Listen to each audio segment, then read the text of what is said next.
ಗೂಳಿಗಾನಹಳ್ಳಿ ರಾಮು ಅಂತ ನಾನು.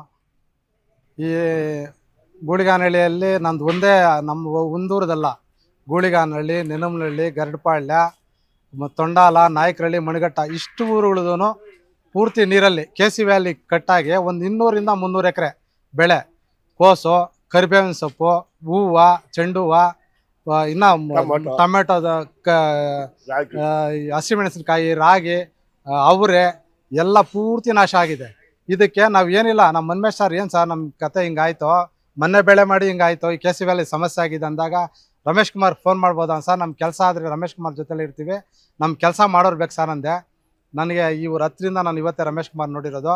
ನಾವು ಯಾವುದೋ ನಮ್ಮ ದುರಾದೃಷ್ಟ ಇವ್ರನ್ನ ಬಿಟ್ಟು ನಾವು ಹಿಂದೆ. ರವಿ ಎಂಟರ್ಪ್ರೈಸಸ್ ನಲ್ಲಿ ನಿಮಗೆ ಬೇಕಾದ ಎಲೆಕ್ಟ್ರಾನಿಕ್ಸ್ ನ 20ಕ್ಕೂ ಹೆಚ್ಚು ಬ್ರ್ಯಾಂಡ್ ಕಂಪನಿಗಳ TV, fridge, washing machine, home theatre, sofa set, dining table, mattress, beds ಎಲ್ಲಾ ರೀತಿಯ ಫರ್ನಿಚರ್ಗಳು ಕಡಿಮೆ ಬೆಲೆಗೆ ದೊರೆಯುತ್ತದೆ. ಹಿಂದೆ ಭೇಟಿ ನೀಡಿ ಕೋಲಾರದ ಸಂಗೊಂಡಳ್ಳಿ ಬಳಿ ಇರುವ ರವಿ ಎಂಟರ್ಪ್ರೈಸಸ್ ಮತ್ತು ಬ್ರಾಹ್ಮಣರ ಬೀದಿ, ದೊಡ್ಡಪೇಟೆ, ಕೋಲಾರ.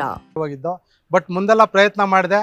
ನಮ್ಮ ಸಣ್ಣ ಲೀಡರ್ಗಳು ನಾವಲ್ವಾ, ಸುಮ್ಮನೆ ಓಡಾಡೋದಕ್ಕೆ ಹತ್ರಕ್ಕೆ ಬೀಳಿಲ್ಲ ರಮೇಶ್ ಕುಮಾರ್ ಹತ್ರ, ಹಾಗಾಗಿ ದೊಡ್ಡವರು, ಹಾಗಾಗಿ ನಾನು ಅವ್ರ ಹತ್ರ ಹೋಗೋಕ್ಕಾಗಿಲ್ಲ. ಇನ್ನು ಮುಂದೆ ನಾನು ಅವ್ರು ಸೋಲ್ತಾರೋ ಗೆಲ್ತಾರೋ ನಾನು ಅವರಿಂದನೇ ಇರ್ತೀನಿ, ಮಾತು ಕೊಟ್ಟಂಗೆ ನಡ್ಕೊತೀನಿ. ನಮ್ಮ ಸಮಸ್ಯೆ ಪರಿಹಾರ ಆದರೆ ನಮ್ಮ ರೈತರ ಜೊತೆನಲ್ಲಿ ಎಲ್ಲ ನಮ್ಮ ರೈತರು ಅವ್ರ ಜೊತೆನಲ್ಲೇ ಇರ್ತೀವಿ. ನಮ್ಗೆ ರಮೇಶ್ ಕುಮಾರ್ ಏನು ಭರವಸೆ ಕೊಟ್ಟಿದ್ದಾರೆ ಅಂದರೆ ಕೆರೆಯಿಂದ ಚಿಲ್ಪನಹಳ್ಳಿ ಕೆರೆಯಿಂದ ಮಣಗಟ್ಟಿಗೆ ಹೋಗೋಂಥ ನೀರು ಎಲ್ಲಿ ಸಮಸ್ಯೆ ಆಗದಂಗೆ ರೆಡಿ ಮಾಡಿಕೊಡ್ತೀವಿ ಅಂತ, ಕಾಲುವೆ ಮಾಡಿಕೊಡ್ತೀವಿ ಅಂತ ಹೇಳಿದ್ದಾರೆ. ಸುಮಾರು ಒಂದು 7-8 ಊರಿಗೆ ದಾರಿ ಹೋಗೋದಕ್ಕೆ ಸಮಸ್ಯೆ ಆಗಿದೆ, ಅದನ್ನೆಲ್ಲ ರೆಡಿ ಮಾಡ್ತೀನಿ ಅಂತ ಹೇಳಿದ್ದಾರೆ. ಇದನ್ನೆಲ್ಲ ಮುಗಿದಾಗ ಕೆಲಸ ರೋಡು ಅದನ್ನೆಲ್ಲ ಮುಗಿಸಿದಾಗ ನಾವು ಅಂಥವ್ರ ಜೊತೆಯಲ್ಲಿ ಇರೋದ್ರಲ್ಲಿ ತಪ್ಪೇನಿದೆ?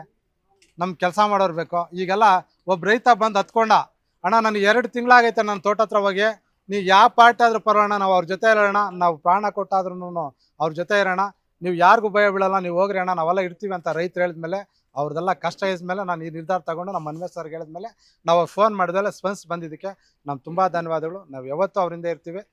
ನಮಗೆ ಇಂಥ ರಾಜಕಾರಣದಲ್ಲಿ ನಾವು ಹತ್ರದಿಂದ ನೋಡಿದ್ದು ಇವತ್ತೇ, ಇನ್ನು ಅವರಿಂದನೇ ಇರ್ತೀವಿ.